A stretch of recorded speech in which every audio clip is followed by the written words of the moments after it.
गलती नहीं है, नहीं है ना स्मार्टफोन की गलती? यस। ये छात्रों की गलती है। साइलेंट पे डालिए आप अपना फोन।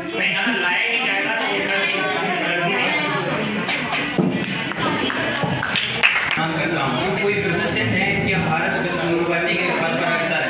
हम उस भारत देश की बात कर रहे हैं जो हमेशा से ऋषि मुनियों की देवों की भूमि जिसे कहा जाता है। जब हजारों लाखों साल पहले लोग केवल खाने पीने और शिकार करने में व्यस्त थे, तब हमने धर्म वेदों आदि की खोज की और लोगों को जीना सिखाया। हम उस भारत देश की बात करते हैं जिसने हमेशा से ध्यान और लोगों को संसार से जुड़ने की बात के बात जोड़ दी। और हालांकि कुछ समय के बाद विदेशी आक्रमणकारियों और विश्व को पढ़ा, स्वयं के इतिहास को भूल गए। उड़ना तो सीख लिया पर चलना भूल गए। थेरेपी सीख ली पर चिकित्सा भूल गए। पेट में तो रोटी से भरता है, जब पूछा गया तो भूसा बोल गए। क्या आपको लगता है कि आप अपनी संस्कृति से आगे बढ़ रहे हैं? मैं आपसे सवाल पूछता हूँ, बताइए कि आज क्या भ्रूण हत्याएं नहीं हो रही है? प्रत्येक 1000 महिलाओं में से 47 की भ्रूण हत्या हो रही है। क्या ये सही है? आबादी 125 करोड़ है। यदि अगर हम उनमें 4% लोग भी देखें तो उनमें 6 करोड़ लोग के आसपास हो रहे हैं। यदि अगर हम उन 6 करोड़ लोगों में से देखेंगे तो आप बताइए क्या हो 125 करोड़ लोगों के साथ 25 करोड़ को भी लेना है, या मेरे हिसाब से बिल्कुल ही गलत है। आप सभी को एक ही लाठी से नहीं ले सकते।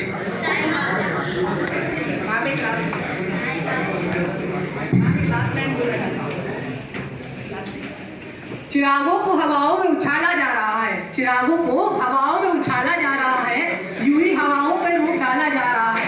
हम ही तो बुनियाद है समाज की, हमें ही मारा जा रहा है, हमें ही मारा जा रहा है। यस समुद्रस्य मातृस्य दक्षिणम वर्ष तत् भारतम नाम भारतीय संतति। नमस्कार, मेरा नाम राघव दवे।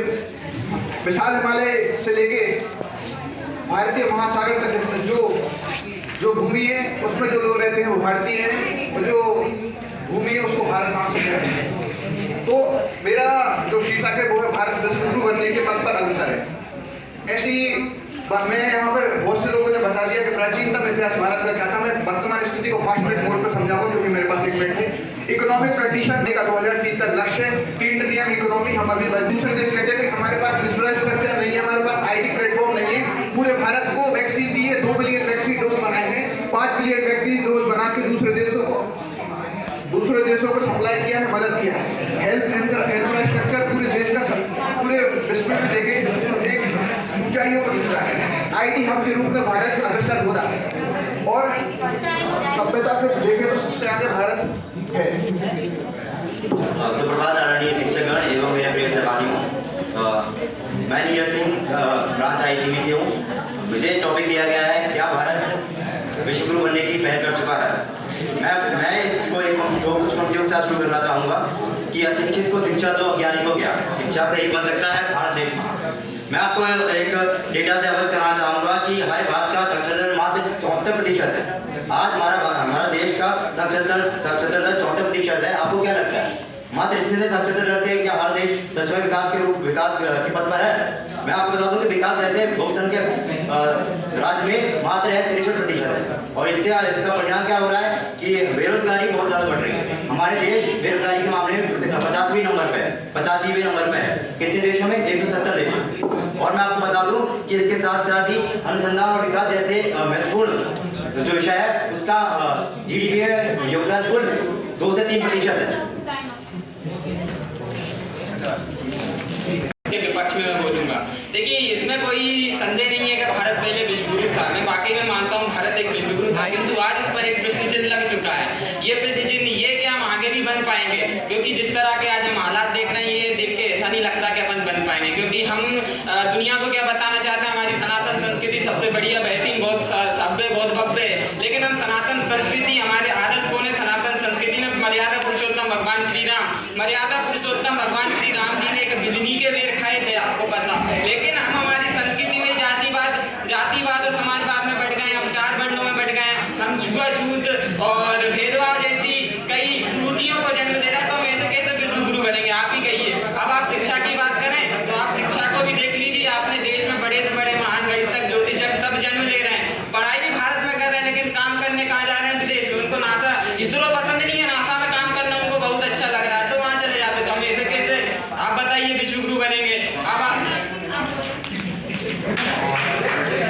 आज मैं वक्तव्य की शुरुआत को संपूर्ण नागरिक से करना चाहूँगा। कितने ही युग से जननी जग तेरे यश गाता, भगवती भारत माता, भगवती भारत माता। नमस्कार, मेरा नाम राघव सोनी है और मैं छात्र हूँ और मेरा विषय है क्या भारत विश्व गुरु बनने के पथ पर अग्रसर है कि नहीं। तो जैसा कि मेरे भाई मित्र ने बताया कि नहीं है, मैं कुछ पॉइंट्स रखना चाहूँगा कि क्यों है। और ऐसा नहीं हो सकता, मैं क्लियर करना चाहूँगा कि ऐसा नहीं हो सकता कि हम इकट्ठा मतलब एक साथ ही नहीं बन सकते। हमारे अंदर कुछ बुराइयाँ भी होती हैं, कुछ अच्छाइयाँ भी होती हैं। तो मैं अच्छाइयों के लिए सबसे पहले अच्छाइयों को की ओर आप सभी का ध्यान इंगित करना चाहूँगा। सबसे पहला चीज़ तो ये कि आज हम अपना डिफेंस देखें, आज हमारी आर्मी जो है विश्व में 4th नंबर पे है। हमारी इकोनॉमी देखिए, आज हम 5वें नंबर पे आते हैं, जबकि आज़ादी के बाद हम टॉप 15 में भी नहीं थे। इसके अलावा और भी चिकित्सा के क्षेत्र में देखिए, कोविड में अभी आपने कोविड का टाइम देखा, हमारा ये देश था जिसके सबसे पहले 100 करोड़ कोविड वैक्सीनेशन।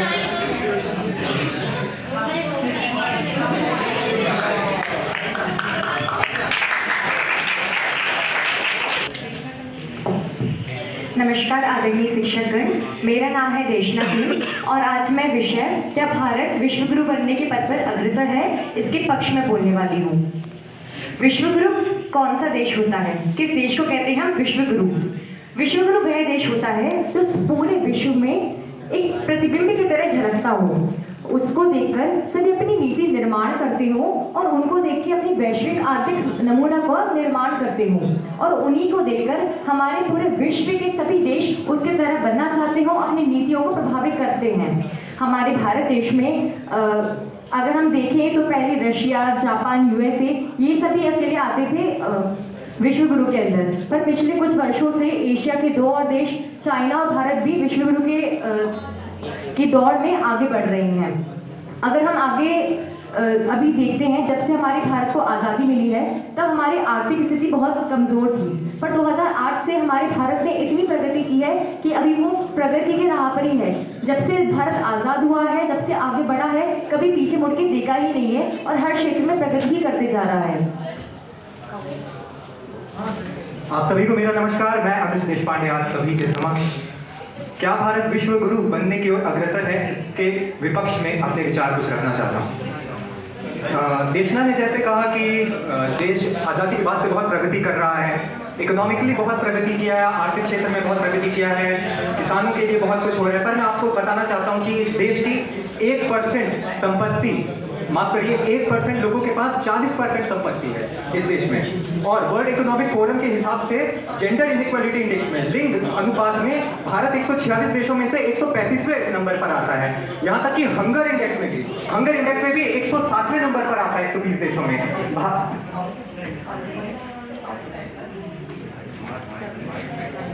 तो इस हिसाब से क्या हम कह सकते हैं कि भारत विश्व गुरु बनने की ओर है? अभी कल की ही बात कर ली जाए, कल ही हमारा बजट पेश हुआ। उस बजट में ये कहा गया कि बहुत सारे अंतर्राष्ट्रीय संस्थान 100 अंतर्राष्ट्रीय 30 अंतर्राष्ट्रीय संस्थान बनाने 30 अंतर्राष्ट्रीय संस्थान खोलने की बात करी गई है। लेकिन मैं आपको याद दिला दूं 2017 में अरुण जेटली जी ने 100 अंतर्राष्ट्रीय संस्थान खोलने का वादा किया गया था। अब 100 से 30 पर हमारा गिराव हो गया है। इस तरह से हम कैसे विश्व गुरु बनेंगे? धन्यवाद। यहाँ पर इतने अंतर्राष्ट्रीय संस्थान हैं जहाँ पे IIT, IIM, एम्स है, जहाँ पहले भारतीय जो थे बाहर पढ़ने के लिए सभी अपने परिवार में यही देखते थे बाहर भेज सके ताकि उनकी अच्छे से अच्छी शिक्षा प्राप्त हो सके। पर अभी आज ही भारत देश में हम इतने देखते हैं, सुंदर पिचाई हैं, कितने CEOs हैं, सारे भारत के ही हैं। और आगे बड़े जितने भी हैं, कोई भी कंपनी लेते हैं, बड़ी कंपनी लेते हैं, सभी भारत के ही रिप्रेजेंटेटिव देख पाते हैं। सभी शिक्षकगण, निर्णय मंडली और मेरे सहपाठियों को सादर प्रणाम। मैं शक्ति चतुर्वेदी तनाव के विषय में अपने भाव प्रकट करना चाहूँगी। तनाव से सुकून प्राप्त नहीं होता, बल्कि वर्तमान सुकून भी खो जाता है। हम जैसे विद्यार्थी हैं, अगर हम अपनी ज़रूरतों पर नियंत्रण नहीं रखेंगे तो स्मार्टफोन जैसी चीज़ हमें अंदर ही अंदर खा जाएगी और हम उसी का बन के रह जाएंगे और हमारा भविष्य उससे पूरी तरीके से बिगड़ जाएगा। शराब की हमें कोई ज़रूरत नहीं होती, तो हम क्यों करते हैं? क्यों नशे करते हैं? नशे करने की कोई ज़रूरत नहीं है। तो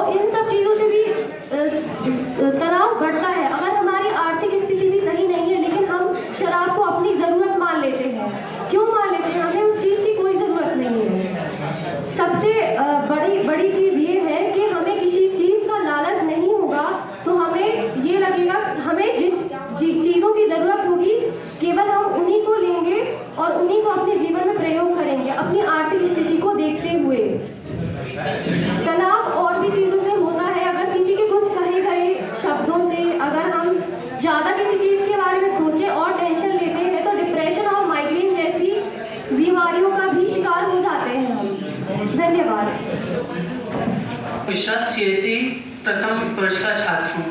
मेरा टॉपिक है शिक्षण संस्थानों पे मोबाइल और अन्य उपकरणों को प्रतिबंध लगा देना चाहिए और मैं इसके फेवर में हूँ। मेरा मानना यह है कि शिक्षक संस्थाओं में हमें मोबाइल फोन्स पे बैन लगा देना चाहिए, क्योंकि कुछ नहीं, बहुत से ऐसे विद्यार्थी हैं जो कक्षा में उपस्थित होते हुए भी अनुपस्थित होते हैं, पीछे जाकर बैठ जाते हैं, वहाँ पे मोबाइल चलाते हैं। इससे ना खुद को डिस्टर्ब करते हैं, अन्यथा पूरी कक्षा को और डिस्टर्ब करते हैं, जिससे कि जो अन्य बच्चे हैं जो वहाँ पे पढ़ने के मकसद से आए हुए थे वो भी अच्छे से पढ़ नहीं पाते हैं और शिक्षकों को अलग से उन पर ध्यान देना पड़ता है।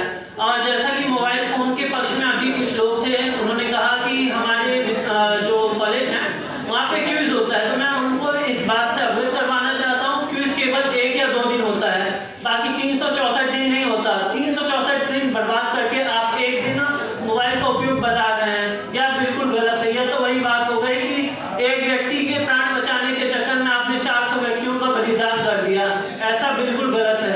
हमें इस बात को ध्यान में रखना चाहिए कि हमें एक दिन के बारे में नहीं सोचना है, हमें बाकी 364 दिन भी देखने होते हैं, जहाँ पे 364 में अगर एक बच्चा भी पूरी कक्षा को डिस्टर्ब कर रहा है, उस कक्षा में 80 विद्यार्थी हैं, तो उससे मात्र ना वो एक बच्चा डिस्टर्ब हो रहा है, बल्कि वो 80 बच्चे जो वहाँ पे उपस्थित है सभी का नुकसान हो रहा है।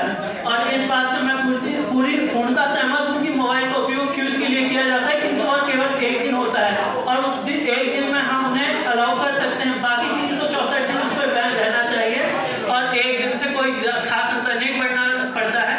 तो मैं आपसे यही अनुरोध करना चाहूँगा कि मोबाइल फोन्स को शिक्षण संस्थान में बैन कर देना चाहिए। धन्यवाद। और मेरा टॉपिक यह है कि भारत विश्व गुरु बनने की ओर अग्रसर है कि नहीं। तो मेरा मानना यह है कि है, क्योंकि भारत अपने सनातन और परंपरा के लिए जाना जाता है और भारत पहले विश्व गुरु था।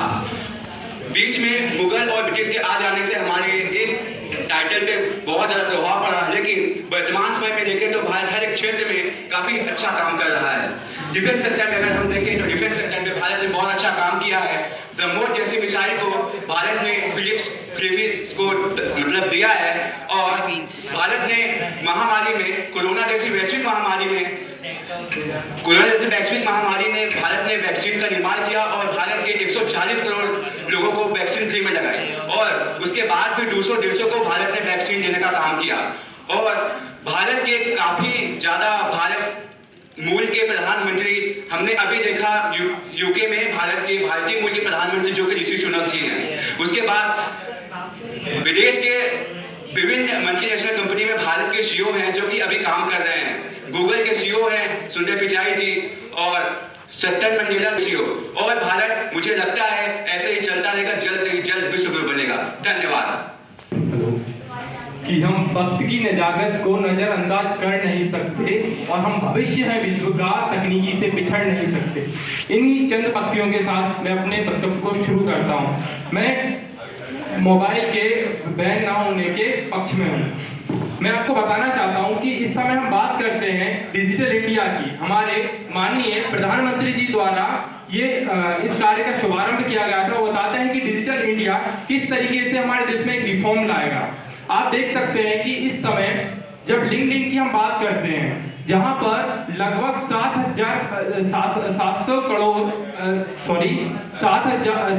करोड़ युवाओं को रोजगार दिया गया है, जिसमें हमारे देश के लगभग 92% पीपल जो हैं वो रोजगार पा रहे हैं इन तकनीकी की वजह से, सिर्फ और सिर्फ मोबाइल फोन की वजह से।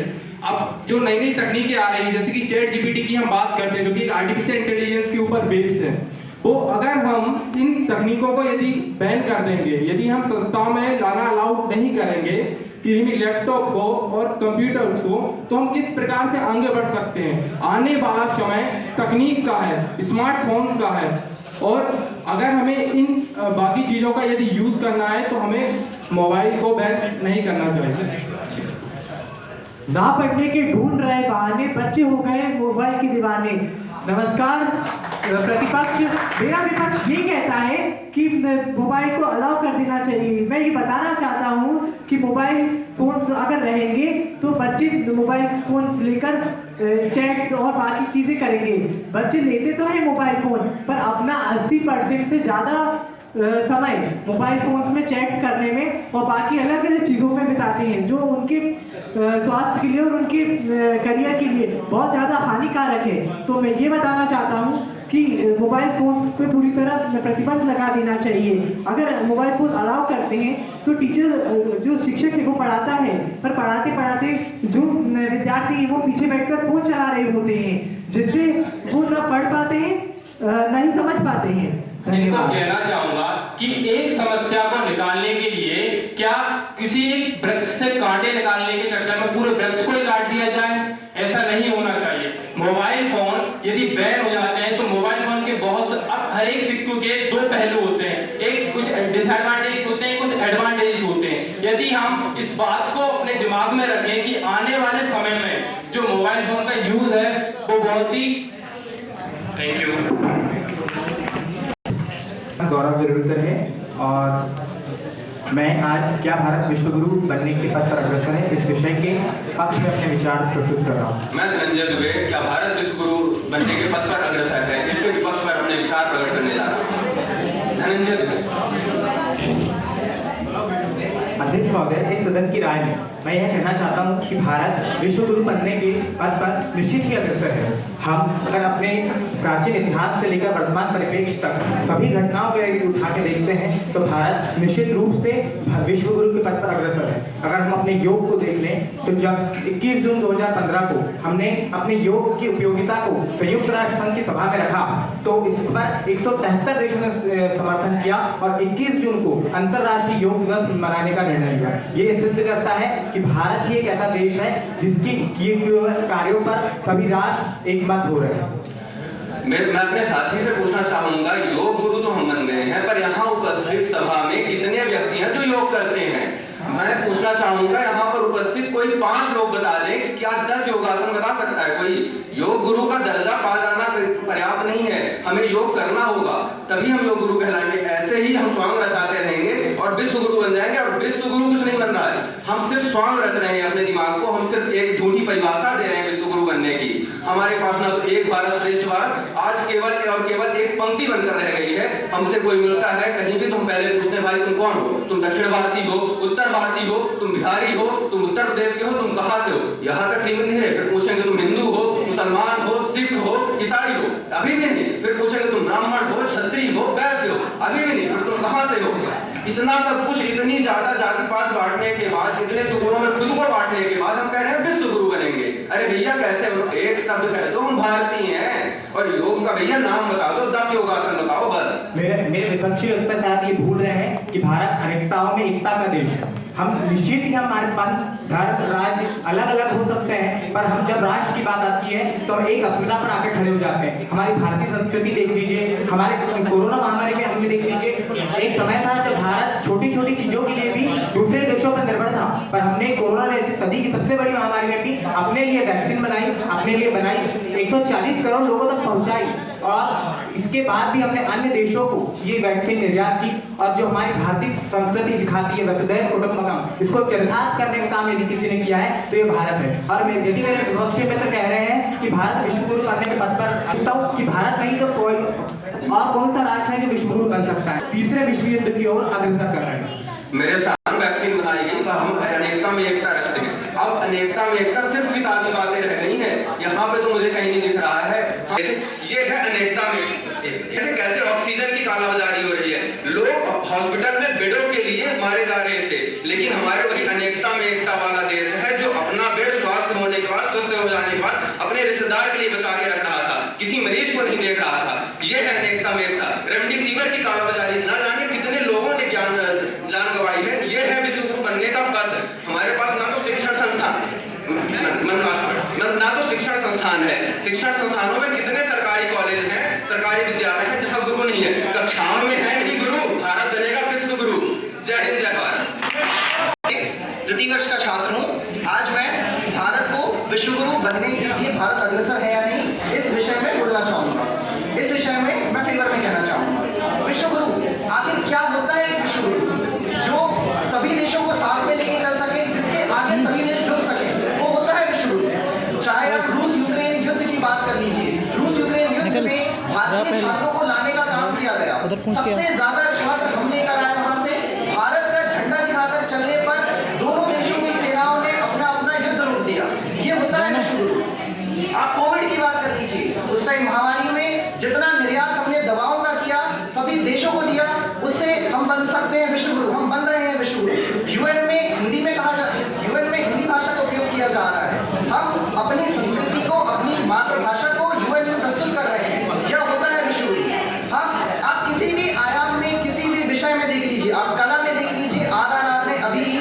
गोल्डन ग्लोब अवार्ड जीता है। आप मिलिट्री में देख लीजिए, वहां पर सैन्य उपकरणों का हमारे पास भंडार है। पाकिस्तान और चीन जैसे देश आज हमसे डर रहे हैं। ऐसे देश, छोटे छोटे देश, गुआना जैसा देश हमारी तारीफ करता है। मोरक्को से कुछ दिन पहले फर्टिलाइजर्स आया हमारे पास। चाइना से हम सबसे ज्यादा फास्फोरस लेते थे। चाइना ने फास्फोरस, जो कि एक बहुत बृहद रूप में यूज किया जाता है फर्टिलाइजर्स में, चाइना ने उसे बंद कर दिया। हमने वहां मोरक्को से मंगवा लिया, एक छोटा सा देश जिसे हम जानते नहीं थे, जिससे हमारे संबंध नहीं थे। यह होता है विश्व गुरु। कोई भी दो देश जिनकी आपस में नहीं बनती, चाहे वो रूस अमेरिका हो, चाहे वो